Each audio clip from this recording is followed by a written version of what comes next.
नमस्ते, स्वागत है आपका इस वीडियो में। आज है आपका 3rd ऑफ जुलाई, तो जुलाई महीना आ चुका है। सबसे पहले आपका स्वागत है आपका इस चैनल पे। उसी के हिसाब से कोई भी क्वेश्चन कोई कमेंट सेक्शन में मुझे बता सकते हैं।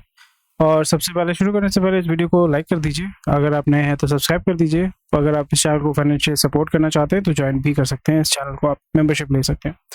तो अभी जो है बहुत सारी चीज़ें चल रही है and the amazing thing is market अभी निफ्टी जो है 19,300 क्रॉस कर चुका है। सेंसेक्स 65,000 क्रॉस कर चुका है, which is amazing. Like all time high पे अभी मार्केट चल रहा है। तो अभी इस पॉइंट में, इस मुकाम में, अभी आप किसी में भी पैसा डालोगे, किसी भी सेक्टर में अभी आप देखोगे तो वहाँ पे आपको देखने को मिलेगा हर एक सेक्टर जो है बहुत अच्छा ग्रो कर रहा है। कोई भी सेक्टर, मेटल, माइनिंग, केपेक्स वाला सेक्टर, आईटी जो भी हो गया। सो थैंकफुली मैंने जो HDFC में डाला था स्विंग ट्रेड का जो होता है, मैं स्विंग ट्रेड पहले तो डे ट्रेड कर रहा था, अभी मैं स्विंग ट्रेड ही करता हूँ, जो मैं पहले से भी करता था। तो स्विंग ट्रेड में मेरा जो टारगेट था अराउंड 5%, वो मेरा हिट हो चुका है। So with in a month hit हो गया। मैं तो सोच रहा था 2 क्वार्टर लगेगा। सो मैं भी और कुछ देर तक होल्ड करूंगा, मे बी इस वीक या नेक्स्ट वीक तक मैं होल्ड करूंगा। फिर उसको मैं आस्ते आस्ते सेल ऑफ करना शुरू कर दूंगा, क्योंकि अभी जो है मार्केट अब कभी भी आपका जो है डिटीरियरेट कर सकता है। ऐसा नहीं है कि अभी आपका कुछ दिन बाद देखोगे, अगले हफ्ते या मे बी 2 हफ्ते बाद फेड जो है अपना रेट हाइक करेगा, मार्केट और थोड़ा सा पंप अप होगा, फिर आस्ते आस्ते रेट हाइक को जब वो रिड्यूस कर देगा या स्टैग्नेंट रखेगा, तो फिर मार्केट जो है it will rebound, it will come back to the normal position. फिर इंडिया से जो है पैसा निकलना शुरू हो जाएगा। बहुत सारी चीज़ें चल रही हैं और यहाँ पे हमें देखने को क्या मिल रहा है। जो जो इम्पोर्टेंट चीज़ें हम उसको डिस्कस करेंगे। इन्फ्लुएंसर्स में भी losing grip on Gen Z buyers. So again यहाँ पे अभी दिक्कत ही हो रही है कि पहले क्या होता था कि न्यूज़ चैनल में या आपका टीवी में आप ऐड देखते थे, आपको पता चलता था कि ये लेना है, ये लेना है, फिर आप वो परचेज करते थे। उसके बाद सोशल मीडिया आ गया, फिर यूट्यूब आ गया, फिर इंस्टा इन्फ्लुएंसर्स आ गए। तो अभी एक बंदे को या एक बंदी को इन्फ्लुएंस करने के लिए बहुत सारे जरिए हो सकते हैं। आप उसको इन्फ्लुएंसर के माध्यम से इन्फ्लुएंस कर सकते हैं, या मार्केट कर सकते हैं, अवेयर कर सकते हैं, अट्रैक्ट कर सकते हैं। आप ट्रेडिशनल जो एडवर्टीजमेंट मीडियम है उसके माध्यम से कर सकते हैं, स्पॉन्सरशिप के माध्यम से कर सकते हैं। So marketing is a huge subject. तो अलग अलग तरीके के टेक्निक्स यूज़ किए जाते हैं। और अभी दिक्कत ये हो जाती है कि जितने भी इन्फ्लुएंसर्स हैं उनका longevity is very very small. जैसे मैं आपको बार बार कहता हूँ कि अगर आपको कोई पूछता है कि भाई मुझे इन्फ्लुएंसर बनना है, मुझे सेलिब्रिटी बनना है या यूट्यूबर बनना है, तो मैं वही यहाँ पे क्वेश्चन ये पूछता हूँ कि यूट्यूबर आप बनो, डेफिनेटली आप यूट्यूबर हो। जैसे मैं यूट्यूब से पैसा कमाता हूँ, इस चैनल से भी मेरा थोड़ा बहुत पैसा आता है। बहुत ज़्यादा नहीं आता बट थोड़ा बहुत ही आता है। तो मैं खुद को यूट्यूबर भी बुला सकता हूँ, बिकॉज इट कंट्रीब्यूट्स टू एक नेग्लिजिबल अमाउंट जो आता है वो आपका कंट्रीब्यूट करता है, बट स्टिल इट इज मतलब नॉनदलेस एक इनकम स्ट्रीम तो है।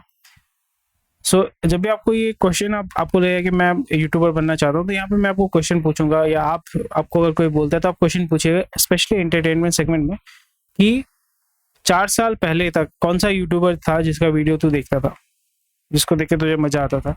सो वेरी रेयर। तो यहाँ पे जो लॉन्जिविटी होती है, लॉन्जिविटी का मतलब होता है कि एक जो जैसे भुवन भाम बाम भुवन बीबी जो है, सॉरी बीबी जो है, बीबी के वाइन जो है, उन्होंने क्या किया, he is the perfect example how he transition. तो उन्होंने क्या किया, कोविड के टाइम उनका चैनल बहुत अच्छा ग्रो किया।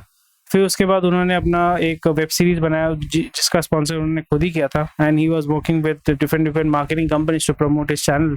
फिर उसका पोस्टर बहुत जगह पे लगा, भुवन बाम का ये है वो है। फिर जितने भी सारे प्लेटफॉर्म्स है या OTT प्लेटफॉर्म्स जिनको एक्चुअली में अच्छे कंटेंट चाहिए, तो वो देख रहे थे कि भाई बीबी को अगर हम ले लेते हैं तो हमें फ़ायदा। तो हॉटस्टार ने उनको फीचर कर लिया। उन्होंने एक शायद से कुछ एक वेब सीरीज भी बनाया, मुझे नाम याद नहीं आ रहा है। उसका एडवर्टीजमेंट बहुत मैंने देखा था इंडिया, मतलब जब भी इंडिया का मैच होता था हॉटस्टार में। So what he has done is he has transitioned himself, क्योंकि उनको पता है कि भाई अगर मैं यूट्यूब में ही रह जाता हूँ, सो इट विल, मतलब after a point of time people will get bored of me and they will move on. तो उस पॉइंट में जो है आपका लाइफ खत्म हो जाता है। तो इसलिए लोग जो है ट्रांजिशन करते हैं, that is perfectly fine. So again the reason I am talking about this is कि इन्फ्लुएंसर्स जो है उनका जो लॉन्जिविटी है वो उतना ज़्यादा नहीं रहता है। That is the reason why they are losing grip. नए नए इन्फ्लुएंसर्स आ रहे हैं, नए नए तरीके के लोग आ रहे हैं। तो यहाँ पे ऐसा नहीं कि ग्रिप लूज कर रहे हैं, but the churn rate is much higher. Geo tagging में become a must for GST registration, ठीक है, बहुत अच्छी बात है।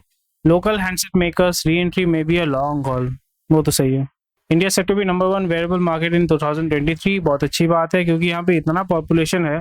डेफिनेटली अगर हम 140 करोड़ का जो पॉपुलेशन, वहाँ पे अगर आपका 3% भी अगर वेयर करता है, so it's a huge amount. Crore crore जो है आपके वेरिएबल्स, बंदा एक तो वेरिएबल नहीं खरीदता, 2-3 खरीदता है। तो यहाँ पे आपका सेल जो है, चर्न जो है, क्योंकि इलेक्ट्रॉनिक आइटम में ख़राब होते रहते हैं, नए नए मॉडल्स आते रहते हैं, तो यहाँ पे आपका जो मार्केट जो है वो बहुत ही बड़ा बनने वाला है। एंड बट यहाँ पे आपका द लार्जेस्ट मार्केट और द लार्जेस्ट प्रोड्यूसर और द मैन्युफैक्चर विल भी चाइना। चाइना से आके बोर्ड जो है, ये जितने भी सारे कंपनी जो है, नॉइस बोर्ड, ये सब चाइना से माल लेके आते हैं, इंडिया में असेंबल करते हैं, मेक इन इंडिया करके बेचते हैं। India is exported to account 130 million around, ठीक है, बहुत अच्छी बात है। End of season sale sees big discount, तो अगर आपको परचेज करना है तो आप परचेज कर सकते हो। 75% तक आपका जो है डिस्काउंट आपको मिल रहा है, तो अगर आपको कुछ चाहिए तो आप देख सकते हैं। फिर ये सारी चीज़ें हो रही हैं भाई, केयरफुल होकर चलना है आपको। गोरा जो इंडिया में बहुत पैसा डाल रहा है, तो अभी नियर अबाउट इतना पैसा इन्होंने डाला हुआ है। To be sure they book big profits to, से प्रॉफिट बुक करके निकलेंगे भाई। थोड़ा सा केयरफुल होकर गेम खेलो आप, मैं इसलिए बोल रहा हूँ, अभी इस टाइम में मेरे को निकलना है। जब खरीद रहे हैं ना, लोगों को लगे भाई मार्केट एकदम टॉप में है, मेरे को खरीदना है, अभी मेरे को बेचना है, अभी तो मैं तो बेचूंगा। आप क्या करोगे मुझे बताइएगा, आपको अगर खरीदना है कौन सा खरीदोगे? अभी इस पोजीशन में भी खरीद सकते हो, ऐसा नहीं कि खरीदना नहीं है, खरीदने के चॉइसेस बहुत मतलब स्मॉल है। अभी बेचने का टाइम है। एक टाइम होता है ना जब आपको बेचना पड़ता है, एक टाइम होता है आपको खरीदना पड़ता है। अभी जो टाइम है वो है बेचने का। अगर आप लॉन्ग टर्म अकुमुलेट करना चाहते हैं कर सकते हैं, बट अभी जो है मैं कोई परचेज नहीं करूंगा, अभी सिर्फ मैं मॉनिटर करूंगा, अभी से सेल अप करूंगा, थोड़ा सा मतलब कैश आउट कर सकते हैं। जैसे अगर आपका जैसे HDFC में मैंने पैसा डाला हुआ है, मैं 100% कैश आउट नहीं करूंगा, मैं अभी 20% कैश आउट कर जाऊंगा या 30% कैश आउट कर जाऊंगा, फिर मैं थोड़ा सा वेट करूंगा, फिर उसके बाद कैश आउट करूंगा, क्योंकि वहाँ पे मेरे को डिविडेंड भी मिल रहा है, मेरा कैपिटल गेन्स भी हो रहा है। क्योंकि प्रॉब्लम ये होता है ना कि जब भी आप स्टॉक को बेचते हैं तो कैपिटल गेन टैक्स आपका लगता है, शॉर्ट टर्म कैपिटल STCG लगता है, तो उसमें वहाँ पे भी आपको पैसा देना पड़ता है। तो मतलब पैसा तो गवर्नमेंट आपसे लेगा ही, आप लॉस करो या प्रॉफिट करो, तो इसलिए बेचने में भी थोड़ा सा वो रखता है, अरे बेचेंगे सारा टैक्स देना पड़ेगा, तो थोड़ा सा केयरफुल होकर गेम खेलना पड़ता है। तो इसलिए थोड़ा सा आस्ते आस्ते करके इरोजन करोगे, तो वहाँ से आप प्रॉफिट बुक करके वो आप अपने पर्सनल कंजम्पशन या जो भी, क्योंकि इतना सारा ऑफ चीज़ आपको देखने को मिल रहा है, वहाँ पे भी जाके आप थोड़ा सा उस पैसे के माध्यम से एसेट क्रिएशन कर सकते हो। क्योंकि मेन चीज़ वही होता है ना, पैसा आप कमा रहे हो, पैसा किस लिए कमा रहे हो? एक तो होता है खुद के कंजम्पशन के लिए, दूसरा होता है कि आपका एसेट एलोकेशन एसेट क्रिएशन करने के लिए। तो मेन टारगेट ये होगा कि इनकम सोर्सेज बढ़ाने हैं, एसेट आपको बढ़ाने हैं, एसेट को अकोमुलेट करने के लिए, एसेट को एक्वायर करने के लिए जो भी कैश चाहिए होता है, कैपिटल चाहिए होता है, वो स्लोली एंड ग्रेजुअली आप बिल्डअप करते हो। क्योंकि नॉट एवरीवन इज ब्लेस्ड कि इनहेरिटेंस में बहुत पैसा मिला है, सबको बनाना पड़ता है 10 रुपए जोड़ जोड़ के, फिर बिजनेस या जो भी आपका एसेट है या सेविंग्स उसको ग्रो करना पड़ता है। CSR spends higher but impact limited, CSR आपको पता है तो ये कॉर्पोरेट सोशल रिस्पॉन्सिबिलिटी बोलते हैं। इसका मतलब ये होता है कि आपका जो भी प्रॉफिट होता है, प्राइमरीली जो कॉर्पोरेट इंडिया के कंपनीज है, वहाँ पे 2% जो है उसको अपने प्रॉफिट का CSR में डालना पड़ता है। सो टिपिकली आपको ध्यान में रखना पड़ेगा, CSR जो है it is also kind of scam. वहाँ पे बहुत सारा पैसा जो है फनीलिंग बैक करके ले लेते हैं। So Ajit Pawar becomes deputy CM of Maharashtra again. So ये बोल सकते हैं कि मास्टर स्ट्रोक है, क्योंकि यहाँ पे दो चीज़ों को समझना पड़ेगा। मैं पॉलिटिक्स लेके मतलब आपका डिस्कशन नहीं करता हूँ, बट स्टिल मैं आपको ये समझाने की कोशिश कर रहा हूँ कि यहाँ पे हुआ क्या है। आपको समझना पड़ेगा कि जैसे यहाँ पे 3 पार्टी है, BJP हो गया, शिवसेना जो एकनाथ शिंदे की पार्टी मतलब जो फैक्शन है, और NCP। कांग्रेस इरेलेवेंट है। अभी यहाँ पे दिक्कत होगी कि अभी आपका जो है इलेक्शन होने वाला है साल या 1-2 साल बाद महाराष्ट्र में। तो जब भी वहाँ पे इलेक्शन होगा, तो वहाँ पे क्योंकि पिछले बार क्या हुआ था कि शिवसेना का जो पार्ट है वहाँ पे perception, it's all about perception and sentiment. So NCP जो है, NCP के साथ बीच में आपने देखा था ना, सुबह जाके सरकार बना लिया था अजीत पवार ने आपका देवेंद्र फडणवीस के साथ, फिर उसके बाद सरकार टूट गया, बहुत सारा बवाल हुआ था, मतलब एक शो हुआ था बोल सकते हैं वहाँ पे। तो अभी सीन ये हो गया है कि अभी क्योंकि एकनाथ शिंदे का जो आपका जो पार्टी है, सो इसमें ये होता है कि बैलेंसिंग एक्ट होता है। तो जैसे एकनाथ शिंदे जी का जो है, अगर इलेक्शन में जाएंगे तो फिर बहुत सारी चीज़ें होती हैं, मतलब क्या बोलूँ, बॉटम लाइन ये है कि अगर NCP के साथ अभी अगर कोलैबोरेशन है, ऐसे नहीं कि शरद पवार को पता नहीं, सबको सब कुछ पता होता है, अंदर ही अंदर बातचीत चलता रहता है। तो यहाँ पे जो है अजीत पवार इज वर्किंग, मतलब अभी BJP can go either way, they can also work with NCP, they can also work with Shiv Sena, और they can also work by themselves. तो यहाँ पे ये हो गया कि भाई कोई किसी का जो है NCP दबा नहीं सकता BJP को।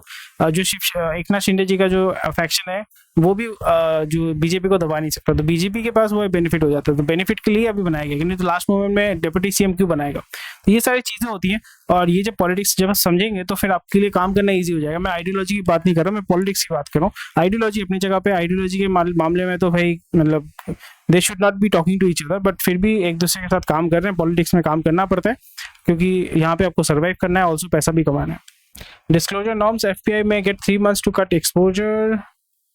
Nifty continue run hit towards 19,700, बहुत अच्छी बात है, कर सकते हैं, बट थोड़ा सा मैं बहुत ज़्यादा स्केप्टिकल हूँ।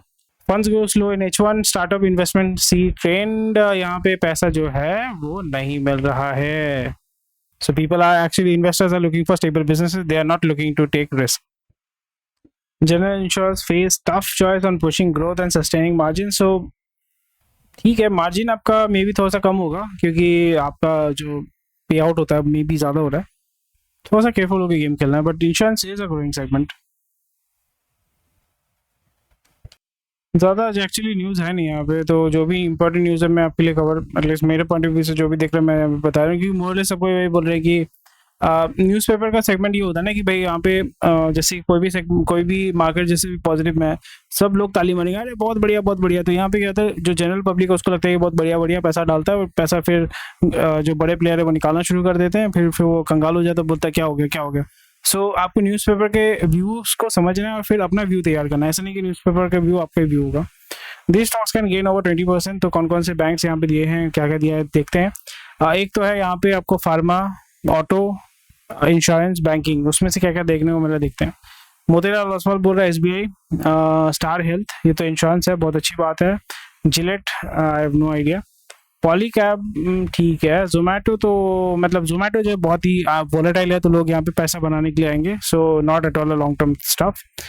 सैटिन क्रेडिट केयर, यहाँ पे कोई क्रेडिट का बिजनेस है, बैंकिंग बिजनेस है। पीएनसी इंफ्राट्रैक्ट, अच्छा नहीं, यहाँ पे तो इंफ्रा में तो अभी नहीं जाना है। ट्रैवल टेक, अच्छा। जुपिटर वैगन्स, ये अच्छा कंपनी है। जाइडस लाइफ साइंसेस, आपका फार्मा है, अच्छा यहाँ पे बहुत मिक्स है। Pharma mainly, pharma, insurance, banking. Gillette कहाँ से आ गया वो देखना पड़ेगा भाई।